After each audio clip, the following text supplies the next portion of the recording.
ನಾವು ಮಳವಳ್ಳಿ ಫಾಲ್ಸಿಗೆ ಬಂದಾಗ near 2 o'clock ಆಗಿತ್ತು.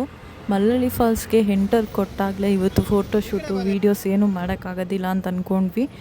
ಯಾಕೆ ಅಂತಂದರೆ ಅಲ್ಲಿ ಫಾಲ್ಸೇ ಕಾಣ್ತಾ ಇರಲಿಲ್ಲ. ಫಾಲ್ಸ್ ಕಾಣದೇ ಇರೋ ಹಾಗೆ ಫುಲ್ಲು ಫಾಗೇ ತುಂಬ್ಕೊಂಡ್ಬಿಟ್ಟಿತ್ತು. ಇವಾಗ ನೀವು ನೋಡ್ತಾ ಇದ್ದೀರಲ್ಲ, ಇದು ಫಸ್ಟ್ ವ್ಯೂ ಪಾಯಿಂಟು.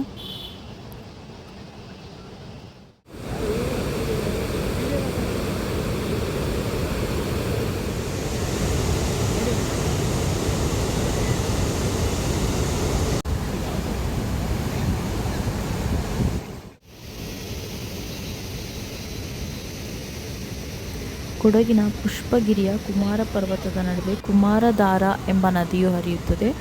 ಆ ನದಿಯಿಂದ ಸೃಷ್ಟಿಯಾದ ಸುಂದರ ಜಲಪಾತವೇ ನಮ್ಮ ಮಳವಳ್ಳಿ ಜಲಪಾತ. ಕುಮಾರಧಾರ ನದಿಯು ಕುಕ್ಕೆ ಸುಬ್ರಹ್ಮಣ್ಯದ ಹತ್ರ ನೇತ್ರಾವತಿ ನದಿಯನ್ನು ಸೇರ್ತದೆ.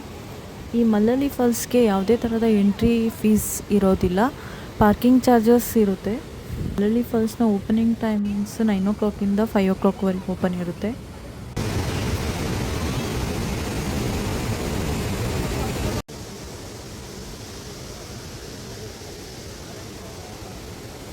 ಈ ಜಲಪಾತವನ್ನು ನೋಡೋಕ್ಕೆ ಹೋಗುವಾಗ 600ಕ್ಕೂ ಹೆಚ್ಚು ಮೆಟ್ಟಿಲುಗಳನ್ನು ಇಳಿದು ಹತ್ತಬೇಕಾಗುತ್ತೆ. ಇದೇ ಒಂದು ಸಾಹಸ ಅಂತಲೇ ಹೇಳ್ಬೋದು. Thank you friends.